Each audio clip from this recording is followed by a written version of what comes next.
So I'm joined with Clive here at the NSX stand. So thank you for joining me. And we're stood in front of your incredible Honda NSX, which is an amazing car. Thank you. So tell me a little bit about it, please. Okay, so I've owned the car now for 29 years. It's a 1992, so I bought it in 96. One of the reasons I bought the car in 96 is because in 1995, the NSX actually won Le Mans in GT2. It's car number 84. So to pay tribute to that event, at the NEC Classic Car Show this year, I decided to put the engine cover into a Sky Electric set, as you can see. This was a hand-built car number 84, made out of Lexan, and that was a winning car in GT1, the McLaren F1. That came first in GT1, and the car number 84 was first NSX in GT2, completing the laps. The team is up here on the flag, as you can see, the three cars in the team. Yep. And throughout the show at the NEC, this has been working, but the car battery is completely flat now, unfortunately, otherwise you'd see them going round and round and round. So is it hooked up to the 12-volt system on the car? Yeah, up to the 12-volt battery. I did try it for 3 days and it was fine, but I had all in the glove box. In the glove box was a DVD and a screen which showed the Le Mans 24-hour race, and that was on at the same time. I didn't add that into the equation when I tested it for 3 days, and I think that's what caused it to go flat. So another reason I bought the car 29 years ago is because I was a massive Ayrton Senna fan back in the 80s and 90s, and he had a major hand in its development with Honda back in 1988.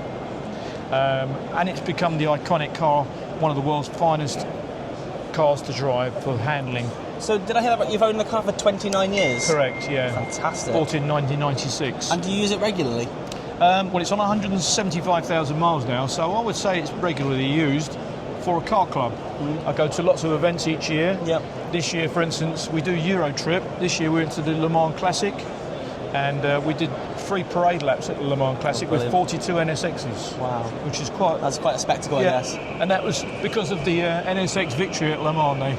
They honoured it, which is lovely. Wonderful. And Ayrton Senna had 2, and he was my hero. He had a black one and a red one in Europe, in Portugal, and a black one in Brazil. Incredible. And as you can see, there's a replica helmet of Ayrton Senna and his racing gloves. The wrap you can see on the car, I put on 15 years ago. Oh, wow. I wanted just pay, if you like, a tribute to Ayrton Senna in itself. I've got 4 different sets of wheels. I particularly like these because they're a deep dish wheel. I've got the original wheels, they're called Fat Fives, a 15-inch wheel on the front and a 16-inch wheel on the rear, which is something Ayrton Senna was explained to them to put on the car. Yeah. Make it small, no power steering, 50% stiffer chassis. Incredible. Yep. Incredible. So you're quite, I guess, influential within the NSX Club, is that right? Very much, yeah. I'm the secretary of the NSX Owners Club in the UK, and we organise lots of events, got lots of great sponsors, Yokohama, Tegua, lots of sponsors, Tonda, that's an NSX specialist repair agent. Yep. Yep. And on the stand today, we got Jenson Button's yellow car, which he owned for 3 years. Is he still the owner of the... No, he's not. No, he was driving that around during his time racing for Honda. And that's now, it was on about 14,000 miles when he had it. It was then sold to Mike, one of our club members, and it's a daily used car that's now on 200,000 miles. Wow. In 17 years of ownership. I mean, daily use, it looks daily exceptional. Use. I know. It's got some patina, but he likes it that way. Yeah. There's no PPF on that car. Wow. It's incredible. The car over here is a replica Type S. The Type S is actually rarer than a Type R. They only made 75 Type S's in its Japanese market only, and it uses a lot of products off of the Type R, and that one's got a supercharger on it, so that produces about 435 brake, sub 4 second 0 to 60, which for a 1990s car is incredible. That's astronomical, isn't it? Yeah, and this supercharger is made by Science of Speed. It's called a VTS charger. This one takes it in map for 434 brake horsepower. You could get a lot more out of it if you wanted to, but I suppose there's a balance between making it powerful and usable. Well, the factory car's at 270 brake, which is more than enough. Yeah. It's all about the agility of the car. It's all about the handling. Yeah. But the chassis is good for it. And Neil had it before and after, and obviously 0 to 60's dropped from 5.2 seconds down to sub 4 second 0 to 60 now. Amazing. All the colours are named after racetracks. Okay. So this is called Imola Orange, and they're all aluminium. You probably knew that anyway. If you look inside the car, this one uses a lot of components from the Type R. So it's a titanium gear knob, balance gear knob, no airbags, airbag on the wheel, and Kevlar racing seats, the same seats as in the Type incredible. R. Yeah. And what model? This is the. This is the. If you look round, sorry. Look round the back. This is the Type S. Right. Okay. And this is the rarer of the. And this is a replica Type S. So he's built it. Everything inside it in components would be a Type S. So this is actually a UK car because it was a JDM Japanese market only car, and they only made 75 Type S's. Incredible. Yeah. Wow. I never knew that. Yeah. Well, because it was a Japanese made car for their market, it's very little of it known outside Japan. Yeah. I always just thought the NSX, they made an NSX and that was it. And an NSX short production line. That Well, in the States they sold around 9,000. In the Japan they sold 9,000. In the UK 495, and in the rest of Europe about 400 again. So it's about 19,500 cars ever made NSX. So yeah, and the new NSX built in Ohio, the NC1. Again, the numbers are against it. It came out in 2016. It was a hybrid, 2 electric motors, or 3 electric motors on it, batteries, and a V6 engine. Produced around, I think it was 575 brake horsepower. 0 to 60 in sub 3 seconds, 2.9. It was the technology of a McLaren P1, which, as you know, would cost you £1 million now, for a fraction of the price, starting at around £150,000. There's about I believe there's about 35 in the country. We've got 5 club members with an NC1. Yeah. And how are they perceived with the? Are they welcomed? They are actually. Yeah. And I think they'll be a future classic. But at the moment, the market's dropped in classic cars. Because when you see like a lot of the remakes that companies are making, they are sometimes taken on really well. Other times, the Capri is a great example. The Capri is an iconic car for Ford. They remake the Capri and make it into an SUV, fully electric, and everyone hates it. They didn't do that with the new NSX. and it's a good. But because the numbers weren't up, the factory closed down last year. After I think they sold 3,500. Wow. It just wasn't enough to sustain the production run. No.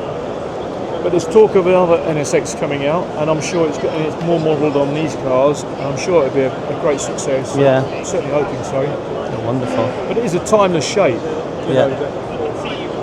BBS wheels are standard on this car, but it's just timeless. It's one of those unusual cars that it doesn't show its age. No. I mean, it's like the Japanese Ferrari, really, isn't it? Exactly that. And I think if Ferrari made this body shape, it would be a winner. It would be, It would be. I think the fact that it's it's a Honda, so you've got reliability and the cost element of it as well. Exactly. It's. Have you sat in one? I haven't. Would you like to sit in Jenson Button's I'd love to sit in the car. Yeah. There you go. And as you can see, it's very roomy. Yeah. Try the clutch pedal. Feel how light that is. Oh wow. Super light. That really is light. And if you hold that, you got the mileage on the speedo there, down in the corner. Wow, nearly 200,000. Yeah. And this button down here, there's your electric seats. Seat. You can see it's quite roomy. It's big. And the steering wheel goes both in and out and up and down. So it's totally. Well, I've got to say, this is the first time I've ever sat in an NSX. Do you think it's quite wide? Does it feel wide?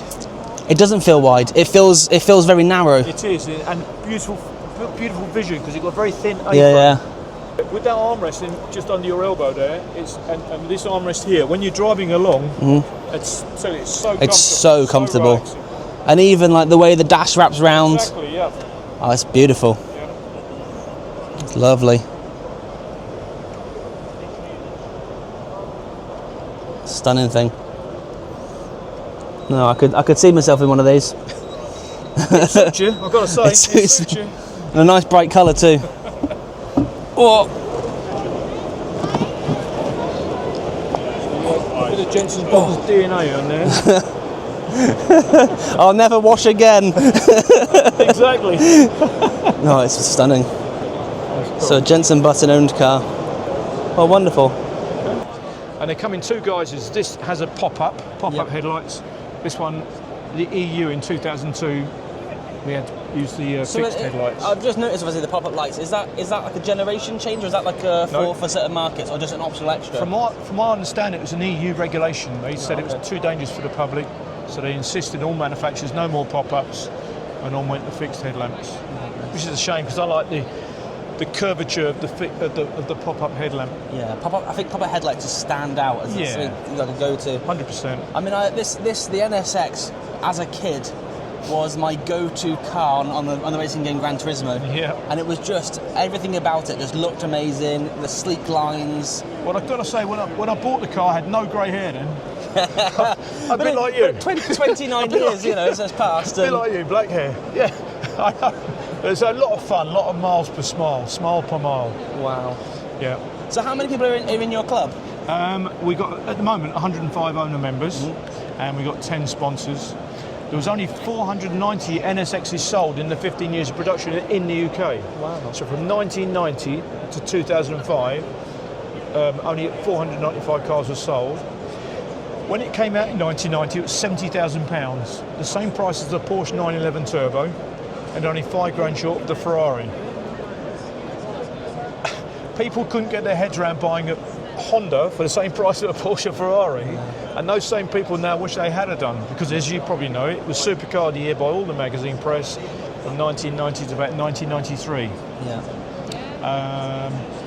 Over time, it's become iconic because of Ayrton Senna and his help in developing the car. Yeah. And then in 93, well, early 90s, Gordon Murray, McLaren, he bought 3 NSXs, and he said all the benchmark cars, Porsche, Ferrari, have gone out with Lamborghini, have gone out of his mind once he'd driven the NSX. He told his crew to make the McLaren F1 twice as good in every department of this and have a winning car. And what happened in 93? It was a winning car. In fact, over here, this is Gordon Murray. As he said there, all the benchmark cars, Ferrari, Porsche, Lamborghini, he'd been using as reference in development of his car, had gone out of his mind. Of course, the car would need to create more power than the NSX, but the NSX's ride quality, handling would become his new idea for benchmark design. Incredible. So, yeah. Incredible. And then we haven't touched, and is this one over here. Okay. This one was this is a 91. It's owned by a chap called Tom. He's the treasurer of the club. Yeah. And if I just show you this. So there's a a program on Channel 4 called Bangers Mad for Cars back into 2023. Okay.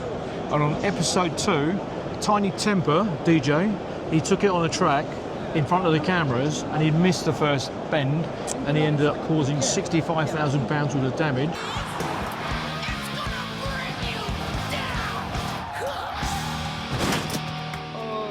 Which took Chartwell's, the repair shop, one of the best in the UK, 2 years to repair. He's only been back on the road about 3 months. Wow. They did a complete respray, replacing the wing, the door. You can see here all the way down the edge. And that was £65 insurance claim, which Channel 4 paid for, thank God. Well, I mean, it's quite lucky really it wasn't written off, really. Well, because their value now, this car was worth around that, so they didn't write it off for that reason. Amazing. Type R's are selling for £500,000 upwards at the moment. Wow. So it's, yeah. It's a nice little retirement pot for you then. Absolutely. In fact, the chap who owns this Jenson Button's yellow one, he has a Type R, which is a 2023, and if you look on piston heads, he's up for sale for $729,000. It's a red Type R. Wow. Yeah. That went on sale about a month ago. It's still up there. Incredible. Yeah. Well, thank you so much. No worries. Been a real nice insight It's a lot of into your information car. in small time. Oh, yeah, absolutely. But it's a real nice insight into your car and to the club and to the model itself. Thank you. So thank you very much. I really enjoyed that. Thank you very much. Thank you. Oh, an incredible story there, and a real nice history of this Honda NSX, owned by Clive, and just an amazing to share that with me and you know, allow me to sit in my first ever Honda NSX. I didn't appreciate the sheer value those vehicles are currently demanding, but it's an amazing thing to see, and yeah, wow, love that. So if you have enjoyed this video, then please consider becoming a subscriber to the channel. Hit that thumbs up button and comment down below. And if you haven't done so, and you do wish to, please head over and check out the NSX Owners Club. They've got some incredible cars on display, and yeah, really, really cool. So this is Hall 5 and the NSX Owners Club. Until next time, take it easy.